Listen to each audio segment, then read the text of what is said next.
দুর্নীতির তাইনা তুমি কে আমি কে জেগেছে না জেগেছে জেগেছে না জেগেছে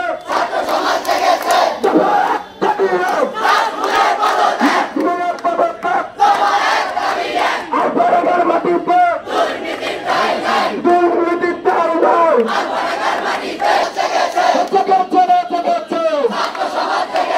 তুমি কে আমি কে তুমি কে আমি কে দফায় দাবিয়ে দফায় দাবিয়ে দুর্নীতির কালো হাত ভেঙে দাও গুড়িয়ে দাও তুমি কে আমি কে জেগেছে না জেগেছে ছাত্র সমাজ জেগেছে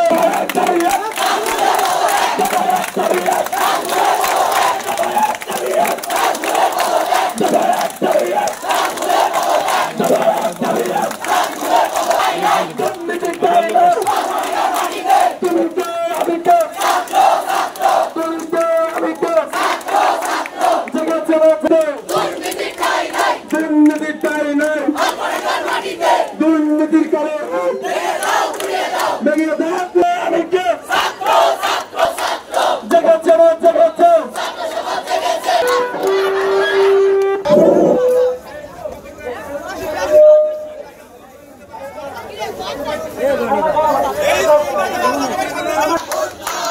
আগুন জ্বালো একসাথে একসাথে দফায় আগে দাবি এক রাজমূলের পদত্যাগ দফায় আগে দাবি এক রাজমূলের পদত্যাগ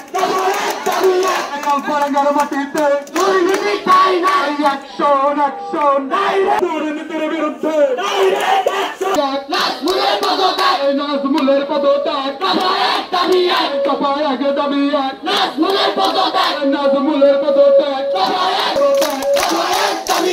জেগেছে জেগেছে ছাত্র সমাজ জেগেছে রক্তে আগুন লেগেছে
বিভিন্নভাবে চাপ সৃষ্টি করে ওখান থেকে যেতে বাধ্য করেছে। হসপিটালের ভিতরে বিভিন্ন জায়গা থেকে গাছ কেটে স্ত্রী টাকা ওই গাছ বিক্রি করে টাকা আত্মসাৎ করেছেন।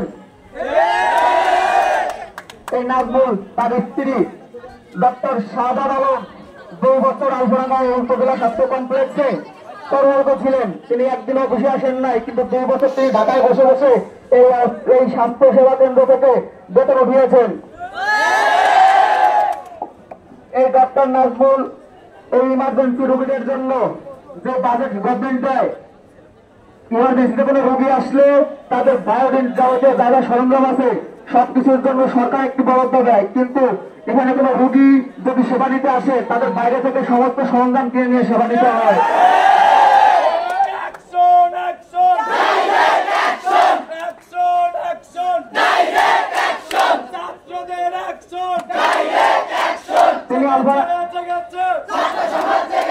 তিনি আলফারান হসপিটালে দীর্ঘ 13 বছর কর্মরত রয়েছেন। এখান থেকে তিনি 2 বার পদোন্নতি পেয়ে এখানে ইনচার্জ হয়েছেন। একটা ডক্টর একটা হসপিটালে কিভাবে 13 বছর কর্মরত থাকেন? এই গত 13 বছর আলফারানার জনগণের রক্ত চুষে উনি খেয়েছেন।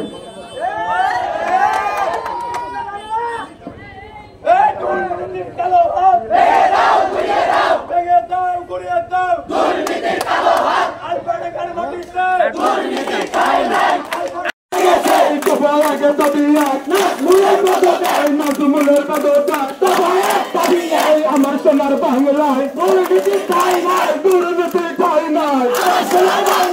আমার সোনার বাংলায় দুর্নীতি ঠাই নাই, আমার সোনার বাংলায় দুর্নীতি ঠাই নাই। তথা এক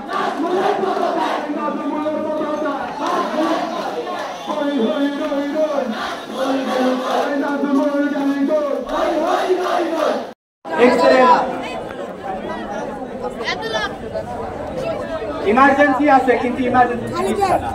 হাসপাতাল আছে, হাসপাতালে চিকিৎসক না। আছে কি? আছে শুধু নাজমুলের জন্য। আপনারা সকলে জানেন এমন কোন দুর্নীতি নাই সেই কাজে লিপ্ত ছিল না। আমরা সমস্ত প্রমাণ সহ আজকে হাজির হয়েছি। আমরা একটি মাত্র কথা বলতে চাই যে নাজমুল তুমি পদত্যাগ করো। নাজমুলের পদত্যাগ জেগেছে। এই এক দফা এক দাবি